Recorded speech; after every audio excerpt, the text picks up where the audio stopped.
दोस्तों इस वीडियो के अंदर हम बात करने लगे हैं मनी मार्केट फंड्स को लेकर एंड जिन स्टैटिस्टिक्स को लेकर हम बात करेंगे उससे यहाँ पर हमें पता लगता है कि अभी के टाइम पर कितने बिलियंस ऑफ डॉलर कितने ट्रिलियंस ऑफ डॉलर मार्केट में एंटर करने का वेट कर रहे हैं।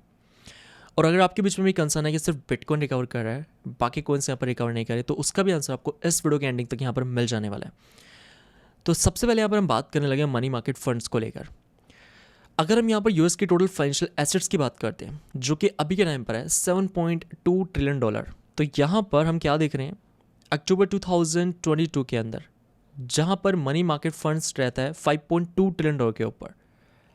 एंड अक्टूबर 2022 के बाद से लेकर अगर हम अभी तक देखते हैं जहाँ पर मनी मार्केट फंड आ चुका है 7.2 ट्रिलियन डॉलर के ऊपर, तो हमें इस टाइम फ्रेम के अंदर लगभग 2 ट्रिलियन डॉलर का इंक्रीमेंट देखने मिला है टोटल फाइनेंशियल एसेट्स के अंदर।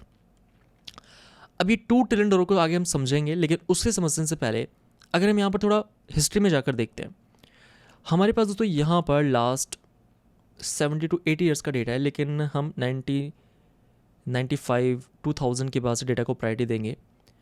अगर हम यहाँ पर 2001 के पहले देखते हैं जहाँ पर मनी मार्केट फंड्स के अंदर हमें इंक्रीमेंट देखने मिलता है।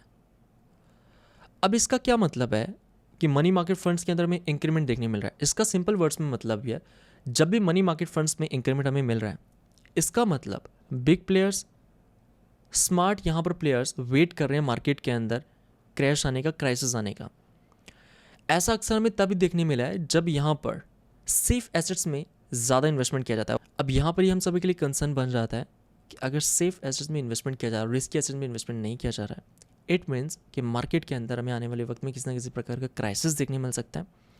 और जब भी यहाँ पर मनी मार्केट फंड्स के अंदर आपको इंक्रीमेंट देखने मिल रहा है दैट मीन्स यहाँ पर मार्केट के अंदर रिस्की इन्वेस्टमेंट नहीं किया जा रहा है। और अक्सर हम इसे ड्राई पाउडर से यहाँ पर कंसिडर करते हैं।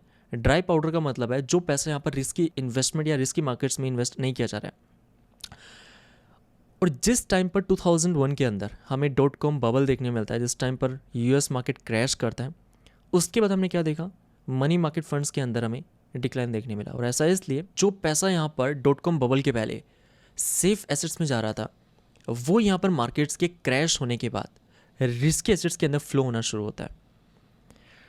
अगर हम यहाँ पर 2007 के रिसेशन के पहले देखें तो एक बार फिर से यहाँ पर देखा जा सकता है मनी मार्केट फंड्स के अंदर एक बार फिर से यहाँ पर हमें इंक्रीमेंट देखने मिलता है।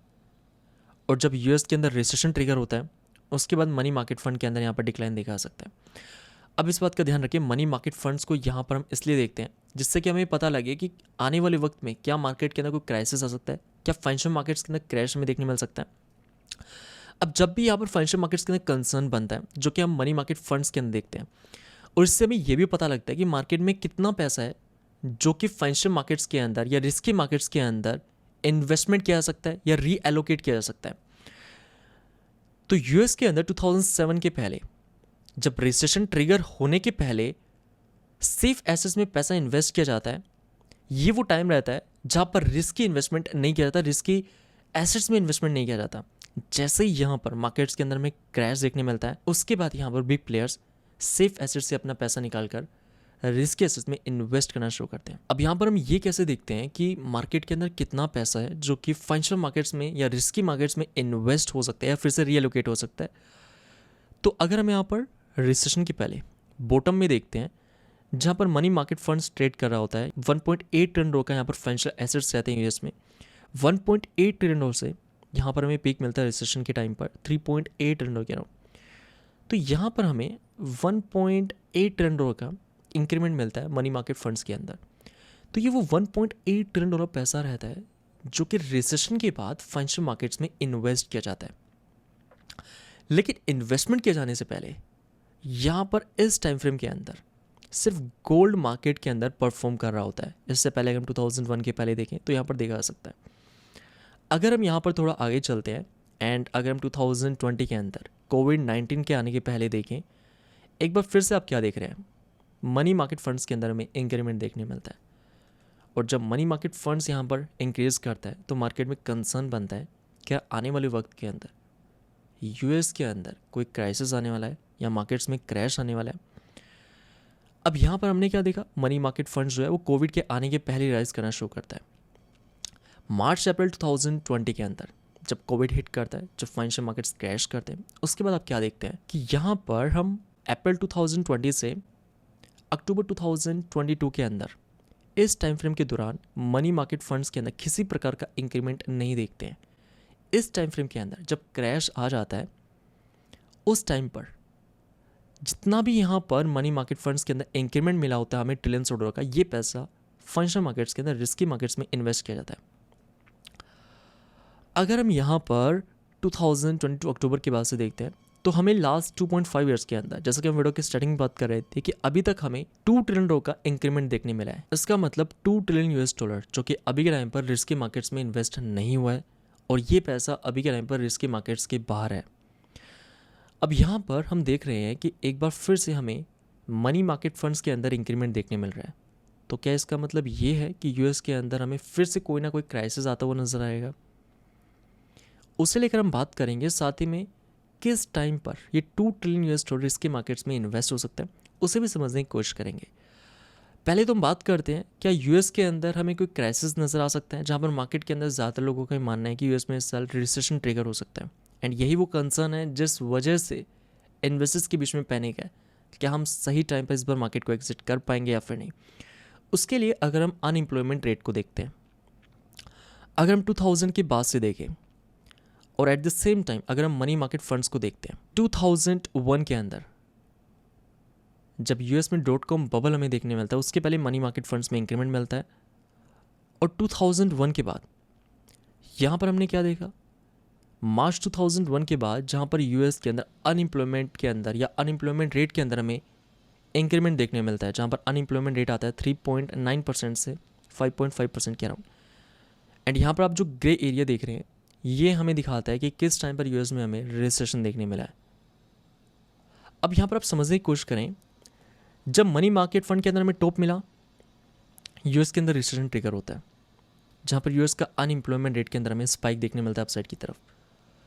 अगर हम इसके बाद 2007 के अंदर देखते हैं, जब यूएस में रिसेशन आता है, उसके पहले मनी मार्केट फंड्स में इंक्रीमेंट मिलता है, और जब मनी मार्केट फंड के अंदर हमें डिक्लाइन मिलता है, उस टाइम फ्रेम के अंदर यूएस के अंदर अनएम्प्लॉयमेंट रेट स्पाइक करता है अपसाइड की तरफ। ये वो टाइम था जहाँ पर यूएस में रिसेशन एक बार फिर से ट्रिगर होता है, लोगों के पास यहाँ पर जॉब्स नहीं रहती, जिस वजह से अनएम्प्लॉयमेंट रेट के अंदर हमें इंक्रीमेंट मिलता है। जितना ज़्यादा अनएम्प्लॉयमेंट रेट, उतना ही ज़्यादा इकोनॉमी के अंदर इसका हमें नेगेटिव इम्पैक्ट देखने मिलता है। और ध्यान रखें, जितना ज़्यादा अनएम्प्लॉयमेंट रहेगा, उतनी ज़्यादा पॉसिबिलिटी रहती है कि उस कंट्री के अंदर रिसेशन ट्रिगर होगा। अगर हम यहाँ पर 2020 के अंदर देखें, जैसा कि यहाँ पर हम बात कर रहे थे ना, कोविड के आने के पहले ही जब हमें टॉप मिला मनी मार्केट फंड्स के अंदर, उसके बाद यूएस में होता है यहाँ पर रिसेशन ट्रिगर, और ये रिसेशन रहता है 1 महीने तक, फेब से मार्च 2020 तक। क्योंकि इस टाइम फ्रेम के अंदर फेडरल रिजर्व अपनी पॉलिसीज के अंदर चेंजेस करता है, जहाँ पर फेडरल रिजर्व अपने टूल्स का यूज़ करता है अपनी इकोनॉमी को स्टिमुलेट करने के लिए। अब यहाँ पर हमने क्या देखा है, जब भी अनएम्प्लॉयमेंट रेट के अंदर हमें इंक्रीमेंट मिला है, या जब भी मनी मार्केट फंड्स के अंदर इंक्रीमेंट मिला है, तो यूएस के अंदर रिसेशन ट्रिगर हुआ है। और अगर हम करंट सिचुएशन की बात करते हैं, 2 ट्रिलियन डॉलर जो कि मार्केट के अंदर भी साइडलाइन के अंदर है, ये वो ड्राई पाउडर है जो कि रिस्की मार्केट्स के अंदर इन्वेस्ट होने का वेट कर रहा है। अब यहाँ पर अगर हम अनएम्प्लॉयमेंट रेट को देखते हैं, तो यूजुअली जब भी यहाँ पर यूएस के अंदर अनएम्प्लॉयमेंट रेट के अंदर हमें स्पाइक देखने मिला है, या जब ज़्यादातर लोगों के पास जॉब्स नहीं है, जैसा कि 2001 के अंदर, 2008 के अंदर एंड 2020 के अंदर ही कह सकते हैं, जब भी अनएम्प्लॉयमेंट रेट स्पाइक किया, यूएस के अंदर रिसेशन ट्रिगर हुआ है। अगर हम 2020 में देखते हैं, जहाँ पर अनएम्प्लॉयमेंट रेट जाता है 14.8% के ऊपर, जो कि अपने हाईएस्ट लेवल के ऊपर रहता है, और अभी के टाइम पर अनएम्प्लॉयमेंट रेट चल रहा है यूएस का 4.2% के अराउंड। दोस्तों, यहाँ पर अनएम्प्लॉयमेंट रेट कब स्पाइक कर सकता है? जब भी यहाँ पर हमें वॉर की सिचुएशन देखने मिलते हैं, या फिर जब भी कोई क्राइसिस हमें देखने मिलता है, या फिर जब भी क्रूड ऑयल के अंदर हमें स्पाइक देखने मिलता है। तो जब भी यहाँ पर जियोपॉलिटिकल टेंशन बनती है, या जब भी यहाँ पर किसी कंट्री का बैंक कोलैप्स करता है, जिस वजह से कंपनीज बैंकरप्सी के लिए फाइल करती है, जैसा कि हमने 2023 के स्टार्टिंग में देखा, जब यूएस में बैंक कोलैप्स हुए, उस टाइम पर यूएस का अनएम्प्लॉयमेंट रेट इंक्रीज़ होना शुरू हुआ। अब यहाँ पर अनएम्प्लॉयमेंट अगर स्पाइक करता है, तब हम कह सकते हैं यूएस के अंदर रिसेशन ट्रिगर हो सकता है। लेकिन फेडरल रिजर्व की हर एक मीटिंग के अंदर आप देख रहे हैं, फेडरल रिजर्व यहाँ पर क्लोजली मॉनिटर कर रहा है यूएस के अनएम्प्लॉयमेंट रेट को। तो अभी ये कहना कि यूएस के अंदर रिसेशन होने वाला है, लेकिन यहाँ पर इस बात का ध्यान रखें, $2 ट्रिलियन जो कि अभी साइडलाइन के अंदर है, और ये पैसा मार्केट के अंदर अभी इसलिए इन्वेस्ट नहीं हो रहा क्योंकि मार्केट के अंदर अनसर्टेनिटी है, जहाँ पर एक तरफ रिसेशन का फियर बना हुआ है कि यूएस में रिसेशन आ सकता है, और रिसेशन का फियर अभी से नहीं बना हुआ है, 2022 से बना हुआ है। अब यहाँ पर कब अनएम्प्लॉयमेंट रेट के अंदर हमें डिक्लाइन मिलता है, तो यहाँ पर जब मार्केट के अंदर ज़्यादा कंपनीज लोगों को हायर करना शुरू करेगी, जब ज़्यादा जॉब्स होगी मार्केट में, तो उस टाइम पर अनएम्प्लॉयमेंट रेट डिक्लाइन करना शुरू करेगा क्योंकि लोगों के पास जॉब्स है।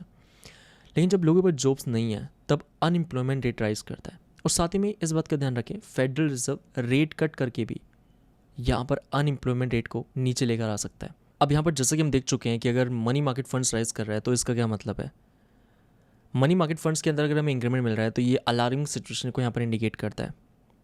लेकिन अभी के टाइम पर अनएम्प्लॉयमेंट रेट को अगर हम देखते हैं, जो कि यहाँ पर दिखाता है कि स्टिल अनएम्प्लॉयमेंट रेट अपने हाइस्ट के ऊपर नहीं है, जो कि यहाँ पर पॉजिटिव साइन बन जाता है इकोनॉमी के लिए। लेकिन यहाँ पर मार्केट के अंदर हम शॉर्ट टाइम फ्रेम के अंदर पैनिक क्यों देख रहे हैं, जब भी यहाँ पर फेड चेयर पावल की तरफ से हमें रेट कट नहीं होने की यहाँ पर स्टेटमेंट मिलती है तो मार्केट के अंदर हमें यहाँ पर सेल ऑफ देखने मिलता है।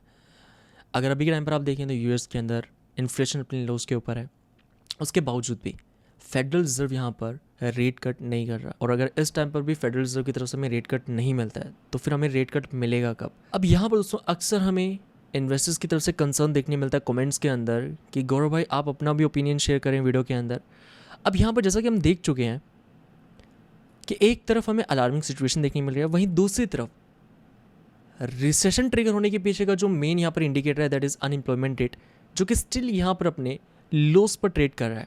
अगर यहाँ पर भी हमें स्पाइक मिलता है देन हम कह सकते हैं यूएस के अंदर इस साल रिसेशन ट्रिगर हो सकता है। लेकिन एक तरफ हमें पॉजिटिव नज़र आ रहा है डेटा, एक तरफ हमें नेगेटिव नज़र आ रहा है। इट मीन्स अगर फेडरल रिजर्व की तरफ से हमें रेट कट मिलता है, पॉजिटिव हमें स्टेटमेंट मिल जाती है, तो यहाँ पर जो पैसा $2 ट्रिलियन मार्केट के बाहर है ये रिस्की एसेट्स के अंदर इन्वेस्ट हो सकता है। लेकिन ध्यान रखें ये पैसा यहाँ पर अक्टूबर 2022 के बाद से मार्केट में इन्वेस्ट नहीं हुआ है। लेकिन जब भी मनी मार्केट फंड्स का पैसा रिस्की एसेट्स में आता है, ये वो शॉर्ट पीरियड ऑफ टाइम रहता है जहाँ पर रिस्की मार्केट्स के अंदर सेफ एसेट से पैसा फ्लो होना शुरू होता है। और इस बात का ध्यान रखें, हमने अभी से 10 डेज़ पहले चैनल पर वीडियो किया था कि फेडरल रिजर्व यहाँ पर अब स्टेल्थ क्यूई शुरू कर चुका है। अगर आप उसके बारे में जानना चाहते हैं उस वीडियो का लिंक आपको डिस्क्रिप्शन मिल जाएगा। उस वीडियो में हमने डिस्कस किया है कि स्टेल्थ क्यूई क्या है और किस तरीके से फेडरल रिजर्व यहाँ पर अभी स्टेल्थ क्यूई शुरू कर चुका है। बाकी दोस्तों यहाँ पर अगर हम बिटकॉइन की बात करते हैं तो बिटकॉइन के डेली टाइम फ्रेम पर हम क्या देख रहे हैं कि बिटकॉइन ने रेजिस्टेंस को ब्रेक किया था, और अभी के टाइम पर बिटकॉइन यहाँ पर अपने रेजिस्टेंस के ऊपर सपोर्ट कन्फर्म कर रहा है। जो पहले रेजिस्टेंस की राइट कर चुका है, यहाँ पर रेजिस्टेंस के ब्रेकआउट के बाद अगर हम टाइम फ्रेम को मेज़र करते हैं तो लास्ट 12 डेज से बिटकॉइन यहाँ पर अपनी सपोर्ट पर ट्रेड कर रहा है। तो हम जैसा कि मल्टीपल वीडियोस में बात करते हुए आ रहे हैं कि रेजिस्टेंस के ब्रेकआउट के बाद क्यों यहाँ पर मार्केट्स के लिए अपकमिंग वीक्स इंपॉर्टेंट रहेंगे।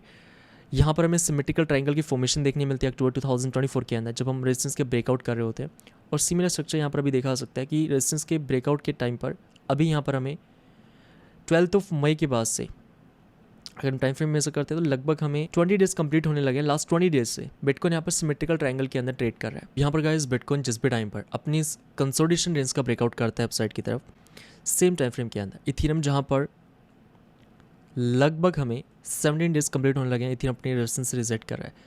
इस रेजिस्टेंस का भी यहाँ पर हमें ब्रेकआउट मिल जाएगा, लेकिन ये डिपेंड करता है बिटकॉइन के ऊपर। अगेन इस बात का ध्यान रखें, $2 ट्रिलियन अगर अपकमिंग वीक्स में मार्केट में कोई भी गुड न्यूज़ आती है, ये पैसा सिर्फ मार्केट में इन्वेस्ट होने का वेट कर रहा है। एक मेजर गुड न्यूज़ मार्केट के अंदर ये पैसा फ्लो कर सकती है, लेकिन इस बात का भी हमें ध्यान रखना है जब तक फेडरल रिजर्व की तरफ से रेट कट नहीं होते हैं ना, तब तक भी मार्केट के बाहर से जो पैसा है वो रिस्क एसेट्स में नहीं आएगा। आपको याद होगा लास्ट टाइम सितंबर 2024 के अंदर रेट कट होना शुरू हुए थे, उसके बाद ऑल्ट कॉइन्स बिटकॉइन के अंदर में किस प्रकार का यहाँ पर परफॉर्मेंस देखने मिला वो यहाँ पर चार्ट्स में देखा जा सकता है। लेकिन यहाँ पर ये जो पैसे की हम बात कर रहे हैं, ये पैसा मार्केट के अंदर स्टक हो चुका है। ये पैसा मार्केट के अंदर बिना किसी रीज़न के एंटर नहीं कर सकता है। पैसे को मार्केट में आने के लिए एक रीज़न की ज़रूरत है। अब वो रीज़न यहाँ पर यूएस का रिसेशन बनता है या फिर फेडरल रिजर्व की तरफ से लिया गया सही डिसीजन बनता है, वो तो हमें आने वाले वक्त में पता लगेगा। बाकी दोस्तों आपका क्या ओपिनियन है कमेंट करके ज़रूर बताएं। एंड जिन इन्वेस्टर्स को लगता है कि मार्केट के अंदर पैसा नहीं फ्लो होगा, उन्हें इस बात का ध्यान रखना है कि मार्केट के बाहर ट्रिलियंस ऑफ डॉलर है जो कि मार्केट के अंदर इन्वेस्ट होने का वेट कर रहे हैं। बाकी चलिए रखते हैं आज के लिए इतना ही। मैं मिलता हूं फिर आपसे नेक्स्ट वीडियो में, तब तक के लिए जय हिंद, वंदे मातरम।